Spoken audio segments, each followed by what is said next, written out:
যুবক তোমাকে বলছি, ফেসবুক তোমার কত প্রিয় আমি জানি, ইন্টারনেট তোমার কত প্রিয় আমি জানি, ফেসবুকের ওই দৃশ্যগুলো তোমার কাছে কত প্রিয় এটা আমার ভালো করে জানা আছে।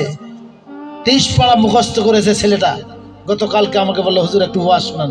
23 পারা মুখস্থ করেছে, মোবাইল ফোনে এত বেশি আসক্ত হয়েছে যে আমি হাফিজিও পড়বো না, কিছুই পড়বো না, আমাকে ফোন কিনে দেন না হলে মারে ফেলেন।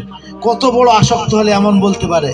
আল্লাহ তাআলা ওই সন্তানকে ওই নসিহত শোনাচ্ছেন, বান্দা তোমাকে শোনাচ্ছি, শুনো, তোমার কি প্রিয় আমি জানি। একবার তোমার রবকে বলো যে আল্লাহ আমি যেটা প্রিয় মনে করছি এটা তুমি পছন্দ করো কিনা, যদি তুমি পছন্দ না করো আমি ছুঁড়ে ফেলে দিলাম তোমার জন্য। মালিক তোমার জন্য আমি রাগকে হারাম করলাম, তোমার জন্য লোভকে হারাম করলাম, তোমার জন্য গীবতকে হারাম করলাম, তোমার জন্য পরিবার স্ত্রীর সঙ্গে ঝগড়াকে হারাম করলাম, তোমার জন্য আইল খেলাকে হারাম করলাম, তোমার জন্য আল্লাহ বিরোধী রাজনীতিকে আমি হারাম করলাম, শুধুমাত্র তোমার জন্য। আল্লাহ তাআলা ওই মুহূর্তে বলেন, ফেরেশতা দেখো তোমরা বলেছিলা যে এরা রক্তের নদী প্রবাহিত করবে, ওই যে ওকে ধাক্কা দিল কিন্তু পাল্টা ধাক্কা সে দিল না, ওই যে ওর গীবত করলো পাল্টা তাকে ক্ষমাই করে দিল, ওর গীবত আর করলো না। ওই ব্যক্তিটা ওকে নিয়ে সমালোচনা করলো, এ আবার পাল্টা গিয়ে সালাম করলো। দেখো তোমাদের সঙ্গে আমার চ্যালেঞ্জটা ঠিক আছে তো?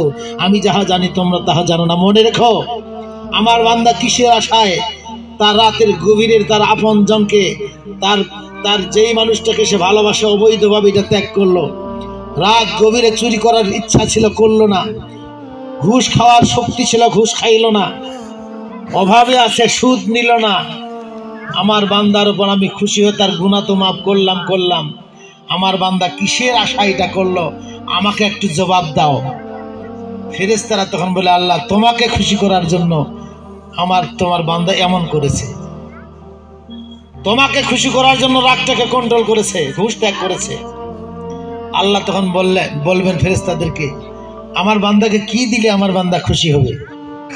ফেরেশতারা বলে, আল্লাহ তুমি কি দিলে খুশি হবে এটা তুমি জানো। আল্লাহ তখন বললেন, আমার বান্দাকে আমি জান্নাত দিয়ে দিলাম। মরণের বিছানায় জান্নাতকে হাজির করাবেন আল্লাহ। মরণ হচ্ছে এই মুহূর্তে বান্দা জান্নাত দেখবে, আর পৃথিবীর মানুষগুলো তার জন্য কাঁদবে, সে হাসবে।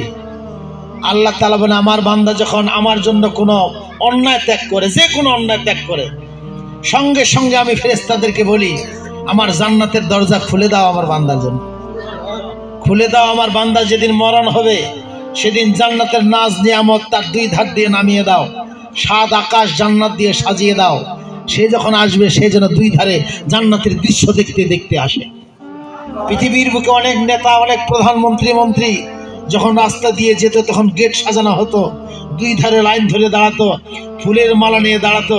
আমার এই বান্দা, ওই বান্দা যার জন্য এমন ফুলের মালা তৈরি করা হয়েছে, ওদের বাহিনী তাদের জন্য এটা করেছে।